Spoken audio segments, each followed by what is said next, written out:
बिस्मिल्लाहिर्रहमानिर्रहीम। अस्सलाम वालेकुम। मैं हूँ शेफ़ ज़ैनब और आज हम अपने किचन में बना रहे हैं स्टीम चिकन। बहुत ही मज़ेदार सी और आसान सी रेसिपी शेयर करने वाली हूँ। ऐसी रेसिपी है कि आप जब ये स्टीम चिकन बनाएंगे तो फ़ौरन से चिकन आपके मुंह में घुल जाएगा। मक्खन की तरह ये चिकन नरम होगा। इसमें कुछ ऐसे स्पाइसेस ऐड करेंगे जो कि आपको बिल्कुल रेस्टोरेंट स्टाइल जैसा टेस्ट देंगे। तो चलें अपने किचन में चलते हैं और स्टीम चिकन बनाना स्टार्ट करते हैं। यहाँ पर चिकन को स्टीम करने के लिए मैंने 1 किलो चिकन पीस लिए हैं। ये देखें लेग के पीस हैं जिनको मैंने गहरे गहरे कट्स लगा लिए हैं। आपने डीप कट्स लगाने हैं। ये आप देख सकते हैं कि कितने डीप मैंने कट्स लगाए हैं। ये लगाना बहुत ज़रूरी है। ये अगर आप वज़न में देखें तो 1 किलो चिकन है। अब हम इस चिकन को कुछ स्पाइसेस लगा लेंगे। हमने इसको मैरिनेट करके रखना तो नहीं है, लेकिन कुछ स्पाइसेस लगाएंगे। यहाँ पर मैंने इसके अंदर दही ऐड कर दिया। हमने इसको बिल्कुल पानी के बगैर स्टीम करना है, तो यहाँ पर हम दही ऐड करेंगे पानी की जगह। दही यहाँ पर मैंने तकरीबन आधा किलो दही यूज़ किया है। यहाँ पर आप देखें हम इसके अंदर आधा किलो दही डाल देंगे। दही ऐड करके अब हम इसमें स्पाइसेस ऐड करेंगे। यहाँ पर मैंने नमक इसके अंदर ऐड किया है 1.5 टीस्पून। आप अपने टेस्ट के अकॉर्डिंग नमक को कम या ज़्यादा कर सकते हैं। फिर हम इसके अंदर ऐड करेंगे लाल मिर्च का पाउडर। यहाँ पर अगर आपके पास कश्मीरी लाल मिर्च है तो आप वो भी ऐड कर सकते हैं, उससे फ्लेवर और अच्छा आएगा। यहाँ पर मैंने 2 टेबल स्पून लाल मिर्च का पाउडर ऐड किया है। इसके बाद हमने इसके अंदर रेड चिली फ्लेक्स ऐड की है 1 टीस्पून और काली मिर्च का पाउडर ऐड करेंगे हम 1 टीस्पून। अगर आप कम खाते हैं तो आप इनमें से स्पाइसेस को हाफ़ कर दें। अब यहाँ पर हमने स्पाइसेस ऐड कर लिए हैं। अब मैं इसके अंदर एक जो मेन इसका है मसाला, चाट मसाला, यहाँ पर मैंने 1 टीस्पून ऐड किया है। आपने ये ज़रूर ऐड करना है।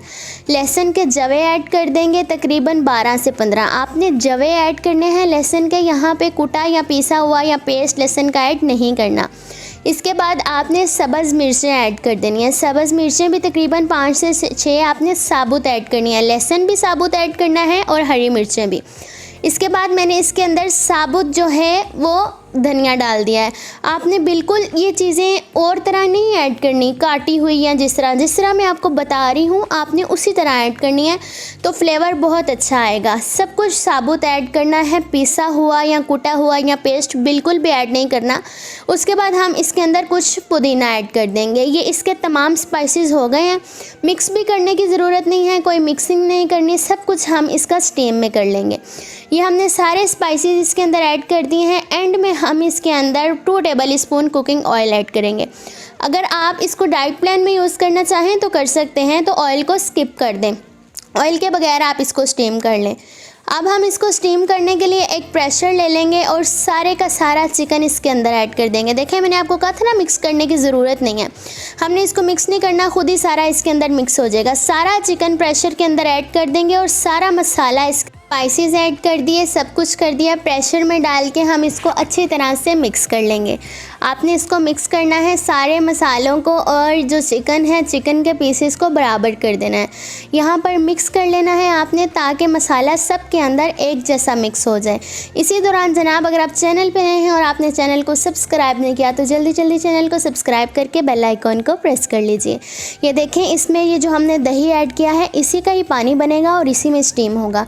हम इसको तकरीबन 2 से 3 मिनट के लिए हाई फ्लेम करके तकरीबन 2 से 3 मिनट हमने इसको वेट लगवा लेना है, यानी कि सीटी चलानी है। तो ये देखें 2 से 3 मिनट सीटी चलाने के बाद ये इस तरह हो गया।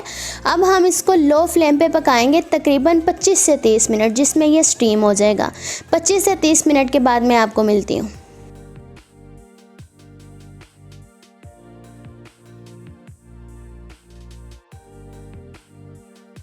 25 मिनट्स में ये चिकन हमारे पास अच्छी तरह से गल चुका है।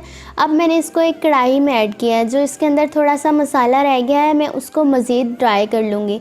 ये देखें मैं यहाँ पर कढ़ाई में ऐड कर रही हूँ। कढ़ाई में ऐड करके हमारे पास जो इसका नीचे मसाला है वो भी हमने इसके अंदर सारा ऐड कर देना है और आपने इसको ड्राई कर लेना है। अगर आप फुल ड्राई पसंद करते हैं तो फुल ड्राई कर लें। अगर आप इसके अंदर हल्का हल्का सा मसाला रखना चाहते हैं तो वो भी रख सकते हैं, ये आपकी मर्ज़ी है।